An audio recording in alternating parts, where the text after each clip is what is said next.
So hello everyone, आप सभी का स्वागत है हमारे इस छोटे से चैनल फिजिक्स एडवेंचर में। ये है इलेक्ट्रोस्टैटिक्स का नेक्स्ट लेक्चर और इसमें हम लोग डिस्कस करने वाले हैं numerical questions on electric field lines. ठीक है, इस सेशन में मैंने कुछ अच्छे क्वेश्चन को लेने का प्रयास किया है। ठीक है, और क्वेश्चन काफ़ी इजी है। अच्छा बोलने का मतलब इससे आपका कॉन्सेप्ट और इससे आपका इलेक्ट्रिक फील्ड लाइंस जो है इसका प्रॉपर्टी क्लियर होगा। ठीक है, अच्छा बोलने का मतलब ये क्वेश्चन भारी बिल्कुल भी नहीं है, पूरा एकदम से आसान क्वेश्चन है। मैं आपको समझाऊंगा, आपको पक्के से समझ में आ जाएगा। ठीक है, सो कंटिन्यू करते हैं। मैं थोड़ा सा बात कर लूँ इस चैनल के विज़न के बारे में। तो इस चैनल का विज़न सिर्फ और सिर्फ एक ही है कि जो भी हिंदी मीडियम से स्टूडेंट पढ़ रहे हैं फिजिक्स, उनके लिए बेस्ट कंटेंट जो है वो यूट्यूब पे फ्री ऑफ कॉस्ट प्रोवाइड करवाया जाए। और इसमें मैं काफ़ी ज़्यादा वीडियो लेक्चर अपलोड कर चुका हूँ। आप मेरे चैनल को विजिट कर सकते हैं, उसके बाद आप इस चैनल पर ट्रस्ट कर सकते हैं, मेरे पे ट्रस्ट कर सकते हैं। बाकी मेरे अलावा आपके सामने मेरा लेक्चर भी है, आप देखें, उसके बाद यकीन करें, उसके बाद आपको पता है कि मेरे चैनल से जुड़ना है या फिर नहीं जुड़ना है। अगर आपको अच्छा लगे तो आप मेरे चैनल से जुड़ सकते हो, नहीं लगे तो नहीं जुड़ सकते हो। वीडियो को पूरा देखो, अगर अच्छा लगे तो लाइक कर देना और ना ही अच्छा लगे तो डिसलाइक कर देना। क्यों? क्योंकि एक लाइक से काफ़ी ज़्यादा मोटिवेशन मिलता है कि मैं और मेहनत करूं और ज़्यादा से ज़्यादा बच्चों को अपने प्लेटफॉर्म पे लाने का प्रयास करूं, ताकि जो बच्चे हिंदी मीडियम से पढ़ रहे हैं उसको बेस्ट से बेस्ट कंटेंट मिल सके। ठीक है, क्योंकि मैंने यूट्यूब पे देखा है कि हिंदी मीडियम का कंटेंट जो है इसका बहुत ज़्यादा कमी है। अगर है भी तो वो कंटिन्यू से और सीरीज वाइज नहीं है। छोड़ते हैं इन सभी बातों को, ये सब बात आप समझते ही हैं, फीलिंग्स को। करते हैं आज का क्लास कंटिन्यू और इसमें हम लोग देखते हैं questions on electric field lines. Okay, इसमें जो क्वेश्चन होंगे वो काफ़ी, मैंने जैसा कि आपको पहले बताया, कॉन्सेप्टफुल क्वेश्चन होंगे। ये जो बोर्ड पे क्वेश्चन लिखा हुआ है ये एम्स 2006 में पूछा गया है और IIT JEE 2010 में पूछा गया है। क्वेश्चन काफ़ी आसान है। अगर आप प्रॉपर्टी जानते हैं इलेक्ट्रिक फील्ड लाइंस का तो आपसे क्वेश्चन इजीली सॉल्व हो जाएगा। अगर नहीं जानते हैं तो इससे पहले जो वीडियो लेक्चर अपलोड हुआ है मैं रिकमेंड करता हूँ कि उसे आप देख ले, फिर यहाँ पे आए, आपको अच्छे से समझ में आएगा। उस वीडियो को देखने के लिए यहाँ जो आई का बटन दिख रहा होगा उस पर आप क्लिक करें, आपको वो वीडियो मिल जाएगा। ठीक है, चलिए स्टार्ट करते हैं इस अमेजिंग से सेशन को आपके साथ। चलिए, क्वेश्चन बोर्ड पे लिखा हुआ है आवेश ए बी के कारण विद्युत क्षेत्र का विशेष वितरण चित्र में दर्शित है। निम्न में कौन सा कथन सही है? एक आवेश है ए और एक आवेश है बी। ठीक है, इसका चित्र जो है ये दिया गया है। आप जानते हैं ना, इलेक्ट्रिक फील्ड लाइंस को हम पिक्टोरियली भी समझ सकते हैं, जैसा कि माइकल फैराडे ने बताया। इसको हम ग्राफिकली समझ सकते हैं, एक लाइन की मदद से समझ सकते हैं इलेक्ट्रिक फील्ड को। तो उसी का एक विशेष चित्र वर्णन किया गया है, यहाँ पर विशेष चित्र दर्शित किया गया है। इस चित्र को देख करके आपको ढूंढना है कि कौन सा जो कथन है वो सही है, सत्य है, मतलब कौन सा ऑप्शन जो है वो राइट है। देखो, ए एक आवेश है और बी एक आवेश है। यहाँ पर आप देख रहे हैं कि इलेक्ट्रिक फील्ड लाइंस जो है ये ए से निकल रहा है, ए से निकल रहा है। ये देखो, ए से निकल रहा है, ए से निकल रहा है। इसका मतलब पक्के से ए जो होगा वो पॉजिटिवली चार्ज होगा, ये जो होगा ए ये धनावेश होगा। यहाँ देखो ना, बी पे आवेश जा रहा है, बी पे आवेश जा रहा है, बी की तरफ जा रहा है, बी पे टर्मिनेट हो रहा है, तो पक्के से बी जो होगा वो निगेटिव चार्ज होगा। ऑप्शन को देखते हैं। ऑप्शन है ए धनात्मक एवं बी ऋणात्मक और ए का जो मैग्नीट्यूड है ये बड़ा है बी से, बी के मैग्नीट्यूड से। दूसरा ऑप्शन है ए ऋणात्मक एवं बी धनात्मक और ए का मैग्नीट्यूड जो है वो बी के बराबर है। तीसरा ऑप्शन है दोनों धनात्मक होंगे लेकिन ए जो होगा वो बड़ा होगा बी से। चौथा जो ऑप्शन है वो है दोनों ऋणात्मक होंगे लेकिन ए जो है वो बड़ा होगा बी से। यहाँ पर अगर आप ऑप्शन के अकॉर्डिंग देखें तो आप सिर्फ इतना पकड़ ले कि ए पे कौन सा आवेश होगा और बी पे कौन सा आवेश होगा, तो आप सही ऑप्शन को मार्क कर सकते हो। क्यों? क्योंकि ए यहाँ पर धनावेश दिख रहा और बी ऋणावेश दिख रहा। क्यों? क्योंकि ए से इलेक्ट्रिक फील्ड लाइन निकल रहा, ओरिजिनेट हो रहा है, और बी पे टर्मिनेट हो रहा है, यहाँ पे खत्म हो रहा है। आपको पता है, आपको प्रॉपर्टी में बताया गया है। तो उसके अकॉर्डिंग जो ऑप्शन ए है वो राइट होगा।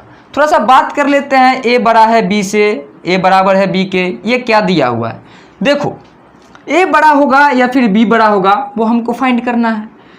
आपको बताए हैं कि जितना ज़्यादा इलेक्ट्रिक फील्ड लाइन होगा, इसका मतलब वो ये हुआ कि उसका चार्ज होगा, उसका मैग्नीट्यूड उतना ही ज़्यादा होगा। क्यों? क्योंकि इलेक्ट्रिक फील्ड लाइंस जो होते हैं ये डायरेक्टली प्रोपोर्शनल होते हैं मैग्नीट्यूड ऑफ चार्ज के, मतलब आवेश के परिमाण के। ये आपको प्रॉपर्टी में मैंने डिस्कस किया है ना, डिस्कस किया है। तो यहाँ देखो ए से 1 2 3 4 5 6 7 8 9 इलेक्ट्रिक फील्ड लाइन निकल रहा है किससे? ए से। और बी में कितना जा रहा है? 1 2 3 4 5। तो ऑब्वियस सी बात है कि आवेश ए जो है ये बड़ा होगा आवेश बी से। क्यों? क्योंकि ए जो है इससे ज़्यादा इलेक्ट्रिक फील्ड लाइन निकल रहा है, लेकिन बी में प्रवेश कितना कर रहा है? 5 ही कर रहा है। इसका मतलब ए का जो परिमाण होगा ये ज़्यादा होगा बी से। क्यों? क्योंकि आपको पता है कि इलेक्ट्रिक फील्ड लाइंस जितना ज़्यादा होगा आवेश का परिमाण उतना ही ज़्यादा होगा। या फिर आप इसको ये बोल सकते हैं कि आवेश का परिमाण जितना ज़्यादा होगा उतना ही हमारे पास इलेक्ट्रिक फील्ड लाइन होगा। इसमें ज़्यादा इलेक्ट्रिक फील्ड लाइन है, मतलब इसमें आवेश का मैग्नीट्यूड जो है, चार्ज का मैग्नीट्यूड जो है वो ज़्यादा है। तो ऑप्शन ए जो है इसके अकॉर्डिंग राइट हो गया। ठीक है, अगर यहाँ पर ऐसे ही सेम ऑप्शन दे देता ए धनात्मक है और बी जो है ये ऋणात्मक है और ए बराबर है बी के, तो आप अगर सिंपली ये चेक करते कि ए पर धनावेश है और बी पर ऋणावेश है तो आप यहाँ पर गलत ऑप्शन को टिक आउट कर देते। आप मैग्नीट्यूड को तो चेक किया ही नहीं, लेकिन ऑप्शन जिस हिसाब से है यहाँ पर आप अगर साइन भी पता कर लेते हो तो आप सही ऑप्शन को मार्क कर सकते हो। तो ऑप्शन नंबर ए हमारा क्या हो जाएगा? राइट हो जाएगा। उम्मीद करता हूँ ये क्वेश्चन आपको समझ में आ गया होगा। देखते हैं नेक्स्ट क्वेश्चन। ठीक है, चलिए मैं साइड हो जा रहा हूँ, आप इसको नोट कर ले, उसके बाद हम लोग देखते हैं नेक्स्ट क्वेश्चन को। चलिए देखते हैं अब हम लोग क्वेश्चन नंबर 2। ठीक है, क्या देखते हैं? क्वेश्चन नंबर 2 को देखते हैं। ये जो क्वेश्चन है ये एससी वर्मा के एग्जाम्पल का एससी वर्मा के ऑब्जेक्टिव का क्वेश्चन है। ठीक है, आप एससी वर्मा का बुक खोलेंगे तो उसके ऑब्जेक्टिव का ये फर्स्ट नंबर क्वेश्चन है। ठीक है, एससी वर्मा का ऑब्जेक्टिव का फर्स्ट क्वेश्चन है। यहाँ भी 3 विद्युत बल रेखा दिया हुआ है जो कि दर्शाया गया है और बोल रहा है सही ऑप्शन को चुनने के लिए। क्या? सही ऑप्शन को चुनने के लिए। तो आपको हम एक प्रॉपर्टी बताए हैं कि जो विद्युत बल रेखा का घनत्व होता है वो विद्युत क्षेत्र के परिमाण को दर्शाता है। मतलब विद्युत बल रेखा का घनत्व जितना ज़्यादा होगा विद्युत क्षेत्र का परिमाण भी उतना ही ज़्यादा होगा। विद्युत क्षेत्र रेखा का घनत्व ज़्यादा होने का मतलब क्या? कम एरिया में ज़्यादा से ज़्यादा इलेक्ट्रिक फील्ड लाइन होंगी। ठीक है, कम एरिया में, कम क्षेत्रफल में ज़्यादा से ज़्यादा इलेक्ट्रिक फील्ड लाइन होंगे। चलिए उस क्वेश्चन को सॉल्व करते हैं, इस क्वेश्चन को सॉल्व करते हैं। यहाँ पर मैंने एक एरिया लिया। ठीक है, एक एरिया लिया तो देख रहे हैं कि तीनों इलेक्ट्रिक फील्ड लाइन कवर हो गया। सेम इसी साइज का, ना ही इससे 1 इंच छोटा और ना ही 1 इंच बड़ा। ठीक है, इसी साइज का सेम एरिया मैंने यहाँ पर लिया तो देखा जा रहा है कि इसमें सिर्फ और सिर्फ एक ही इलेक्ट्रिक फील्ड लाइन आ रहा है और ये है पॉइंट सी। यहाँ भी उसी सेम एरिया को लिया गया। ठीक है, आप देख लेना, थोड़ा थोड़ा यहाँ पर छोटा बड़ा दिख रहा होगा लेकिन समझना, यहाँ भी सेम एरिया को लिया तो यहाँ भी देखा गया कि तीनों इलेक्ट्रिक फील्ड लाइन आ गया।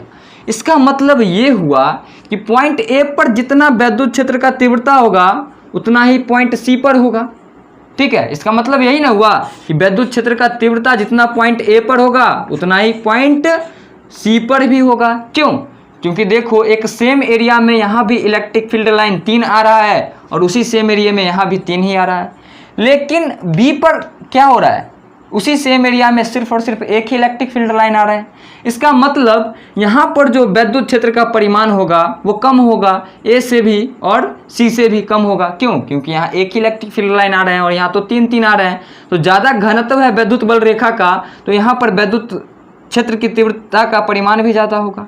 तो देखो ई ए बराबर होगा ई सी के। क्यों? क्योंकि यहाँ भी 3 आ रहा और यहाँ भी 3 ही आ रहा है और ये दोनों जो हैं ये बराबर हो जाएंगे पॉइंट बी पर जो विद्युत क्षेत्र का तीव्रता होगा उससे। ठीक है, तो देखिए कौन सा ऑप्शन सही है?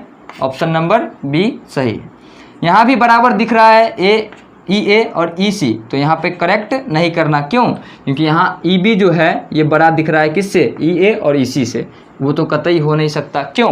क्योंकि यहाँ पर सिर्फ और सिर्फ एक ही इलेक्ट्रिक फील्ड लाइन आ रहा है सेम एरिया अगर लिया जाए तो। ठीक है, उम्मीद करता हूँ ये भी क्वेश्चन आपको समझ में आ गया होगा।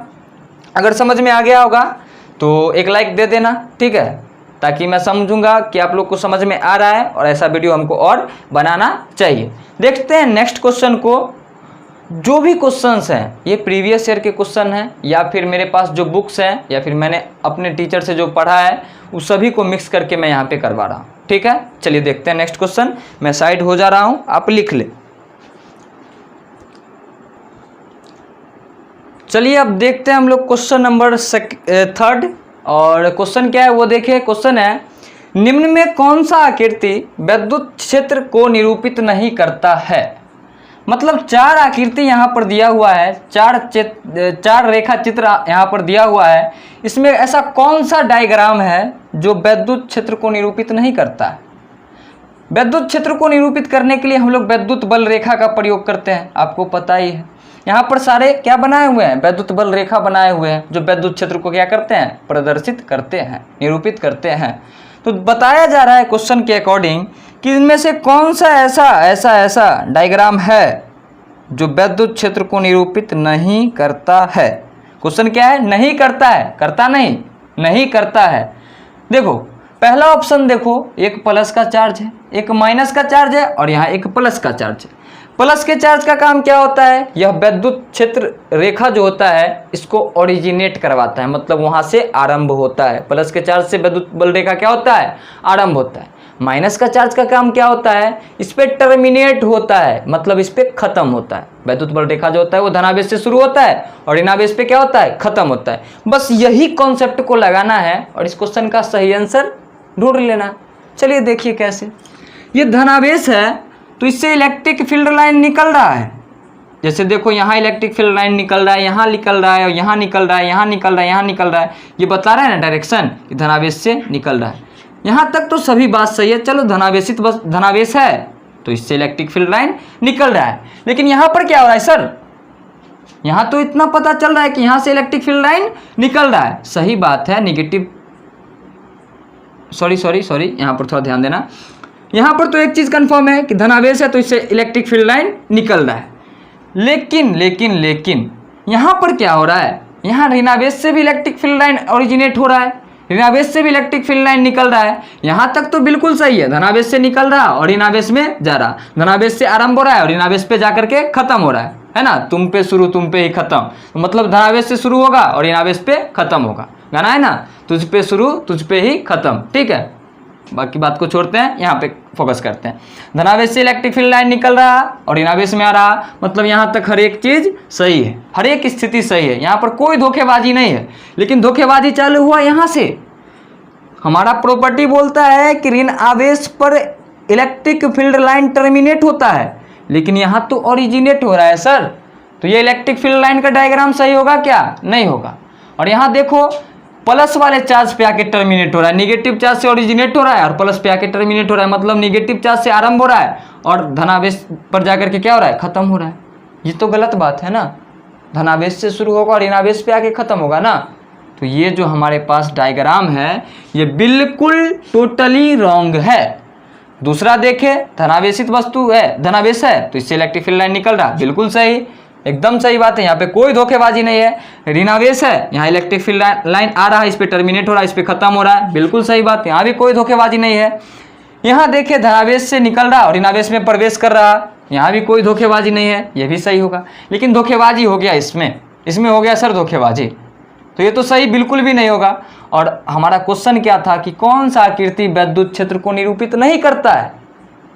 ये तो करता है क्योंकि ये प्रॉपर्टी को फॉलो कर रहा है, ये भी करता है क्योंकि ये भी प्रॉपर्टी को फॉलो कर रहा है, ये भी करता है विद्युत क्षेत्र को निरूपित, क्यों, क्योंकि ये भी प्रॉपर्टी को फॉलो करता है।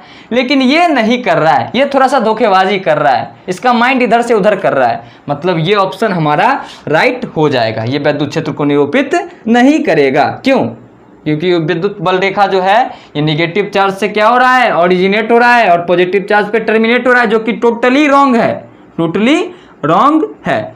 आई होप ये समझ में आपको आ गया होगा। अब देखते हैं हम लोग नेक्स्ट क्वेश्चन, और नेक्स्ट क्वेश्चन भी काफ़ी ज़्यादा अच्छा है। आपको मैंने बताया था प्रॉपर्टी पर आते वक्त एक फॉर्मूला था N1/N2 बराबर Q1/Q2, उस पर एक क्वेश्चन कर लेते हैं, उसके बाद देखेंगे IIT JEE में एक और क्वेश्चन पूछा गया है उसका सोल्यूशन, और इस वीडियो लेक्चर को कर देंगे फिनिश। ओके, चलिए आप नोट डाउन कर ले, मैं साइड हो गया हूँ।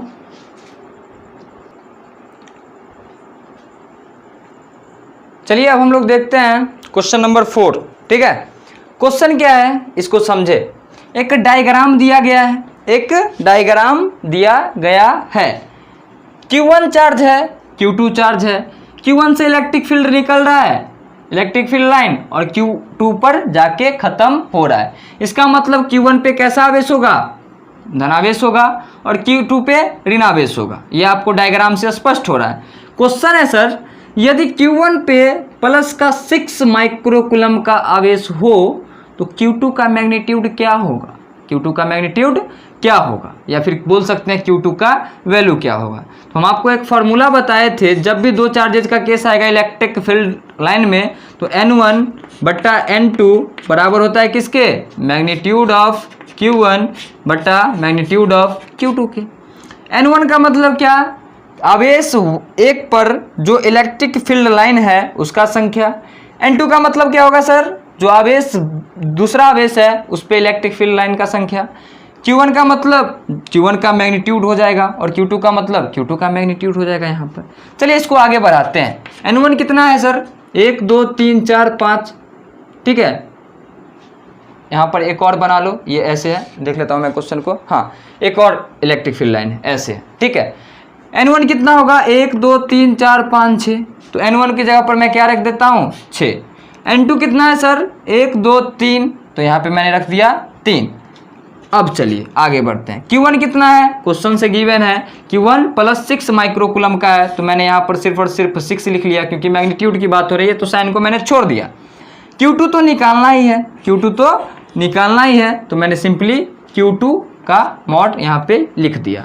ये 6 से 6 कट जाएगा, क्या कट जाएगा, और आप क्रॉस मल्टीप्लाई करोगे तो हमारे पास मॉड ऑफ Q2 जो है वो आ जाएगा कुछ 3, और इसका यूनिट लिखेंगे तो ये माइक्रोकुलम हो जाएगा। हालांकि चार्ज का यूनिट कुलम होता है, लेकिन यहाँ चार्ज किस में दिया है, माइक्रोकुलम में, तो फाइनली यहाँ भी हमको माइक्रोकुलम में लिखना होगा, तभी हमारा ऑप्शन सही हो। ठीक है, चलिए, लेकिन ये क्या निकला सर, ये निकला चार्ज का मैग्नीट्यूड। अगर साइन की बात करें तो हम इसको लिख सकते हैं क्या, -3 माइक्रोकुलम। क्यों, क्योंकि क्या पूछा, Q2 पूछा, और Q2 पे साइन कैसा हो जाएगा, निगेटिव का। क्यों, क्योंकि यहाँ पर इलेक्ट्रिक फील्ड लाइन आके टर्मिनेट हो रहा है, यहाँ पे इलेक्ट्रिक फील्ड लाइन का अंत हो रहा है, तो इस पर कौन सा आवेश होगा, माइनस का आवेश होगा। तो इसका राइट जो आंसर हो जाएगा Q2, अगर मॉड ऑफ Q2 लिखे तो 3 माइक्रोकुलम लिखेंगे, और सिर्फ Q2 लिखे तो यहाँ साइन के साथ भी लिखना होगा -3 माइक्रोकुलम, क्योंकि मॉड जो है वो मैग्नीट्यूड को डिनोट करता है। ठीक है, देखते हैं आप क्वेश्चन। हाँ चलिए, सभी क्वेश्चन को कर लिया है हम लोगों ने। एक लास्ट क्वेश्चन देखते हैं जो उड़ीसा JEE में पूछा गया है 2010 में शायद, उस क्वेश्चन को देखते हैं। मैं साइड हो जा रहा हूँ, आप लोग लिख लें, फिर उस क्वेश्चन को देखते हैं। चलिए अब देखते हैं हम लोग क्वेश्चन नंबर 5 और आज का लास्ट क्वेश्चन। ये क्वेश्चन उड़ीसा JEE 2010 में पूछा गया है। क्वेश्चन क्या है सर, पढ़िए। 2 धनात्मक आवेश के कारण वैद्युत बल रेखा चित्र में प्रदर्शित है। बिंदु A, B तथा C पर क्रमशः EA, EB तथा EC के परिमाण परस्पर संबंधित होंगे। बिंदु A पर जो इलेक्ट्रिक फील्ड है उसका इंटेंसिटी EA है। बिंदु B जो है उस पे इलेक्ट्रिक फील्ड का इंटेंसिटी EB है। बिंदु C जो है उस पे इलेक्ट्रिक फील्ड का इंटेंसिटी EC है। तो इन तीनों इलेक्ट्रिक फील्ड इंटेंसिटी का जो संबंध होगा वो परस्पर क्या होगा, चलिए चेक करते हैं। मैंने क्या बताया, आवेश का जो घनत्व होता है वह विद्युत क्षेत्र के परिमाण को दर्शाता है। मतलब आवेश का घनत्व ज़्यादा तो विद्युत क्षेत्र का परिमाण भी ज़्यादा। चलिए एरिया बनाते हैं। एरिया, मैंने एक एरिया बनाया इस साइज का यहाँ पर, और इसी साइज का सेम साइज का एरिया बनाया यहाँ पर, और इसी सेम साइज का एरिया बनाया मैंने यहाँ पर। तो हमको दिख रहा है कि इस एरिया में 2 इलेक्ट्रिक फील्ड लाइन कवर हो रहा है, और यहाँ एक भी इलेक्ट्रिक फील्ड लाइन कवर नहीं हो रहा है, और यहाँ पर एक इलेक्ट्रिक फील्ड लाइन कवर हो रहा है। इसका मतलब ये हुआ कि हमारे पास EA जो होगा, पॉइंट A पर इलेक्ट्रिक फील्ड इंटेंसिटी जो होगा वो बड़ा होगा किससे, EB से, और ये दोनों बड़ा हो जाएगा किससे, EC से। क्यों, क्योंकि यहाँ 2 इलेक्ट्रिक फील्ड लाइन कवर हो रहा तो इसका परिमाण ज़्यादा होगा, यहाँ 1 हो रहा तो इसका परिमाण इससे थोड़ा सा कम होगा, और यहाँ पर 1 भी नहीं हो रहा। इसका मतलब क्या कि इससे और इससे दोनों से इसका इलेक्ट्रिक फील्ड इंटेंसिटी जो है ये क्या होगा, कम होगा। ऑप्शन चेक करें सर, ई ए बड़ा होगा ई बी से और ये बड़ा होगा इसी से। ऑप्शन नंबर ए क्या है, राइट है। ठीक है, यहाँ पर आप बोलोगे कि सर पहले तो आप लेते थे यहाँ एक पॉजिटिव एक निगेटिव, यहाँ पर एक पॉजिटिव लेते थे और एक क्या लेते थे, निगेटिव लेते थे। तो दो धनात्मक आवेश जो होते हैं उनके केस में जो वैद्युत बल रेखा होता है कुछ इस तरीके से ही खींचा जाता है। और ये जो दो रेखा हैं ये आपस में कभी भी नहीं मिलेंगे, ये नहीं मिलेंगे। क्यों? क्योंकि ये इधर आएंगे और ये इधर जाएंगे। और आपको वैसे भी पता है कि दो इलेक्ट्रिक फील्ड लाइन एक दूसरे को इंटरसेक्ट नहीं करती है। ये अलग है अपना इसका और ये अलग है, हाँ दोनों पास है। तो इसका प्रभाव ये है कि इसका इलेक्ट्रिक फील्ड लाइन इधर बेंड हो रहा है और इसका इलेक्ट्रिक फील्ड लाइन इधर बेंड हो रहा है, लेकिन दोनों आपस में इंटरसेक्ट कभी भी नहीं करेंगे। ठीक है, सो आज के लिए इतना ही रहने देते हैं। आई होप आपको समझ में आया होगा। क्वेश्चन का कलेक्शन करने में मुझे काफ़ी ज़्यादा मेहनत करना पड़ा, काफ़ी ज़्यादा बुक को उठा करके देखना पड़ा।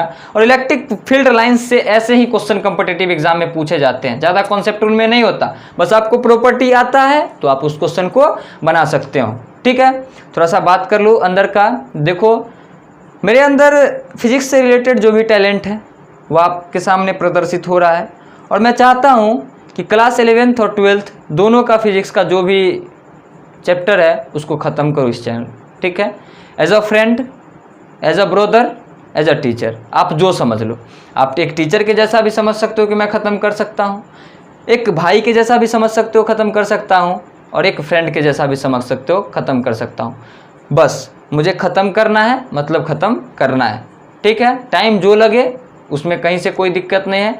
आपका रिस्पॉन्स जितना अच्छा रहेगा उतना ही जल्दी इस चैनल पे जो भी चैप्टर है वो ख़त्म होगा और जो भी सिलेबस है वो ख़त्म होगा। आपका रिस्पॉन्स मिलता है तो मुझे मोटिवेशन मिलता है कि मैं और आगे बनाऊँ। बच्चे डिमांड कर रहे हैं, वो चाह रहे हैं कि मुझे चाहिए ये कंटेंट। ठीक है, और कहीं ना कहीं से मुझे अच्छा लगता है ये करने में। ठीक है, चलिए हो गई बकवास ज़्यादा हो गया। ठीक है, बाकी वही बोलना चाहेंगे, अगर वीडियो अच्छा लगा होगा, कुछ इससे आपको सीखने को मिला होगा तो वीडियो को लाइक कर देना, चैनल को सब्सक्राइब कर देना। मिलते हैं नेक्स्ट वीडियो में, आज के लिए इतना ही रहने देते हैं। बाय, तब तक के लिए अपना ध्यान रखना। चलिए।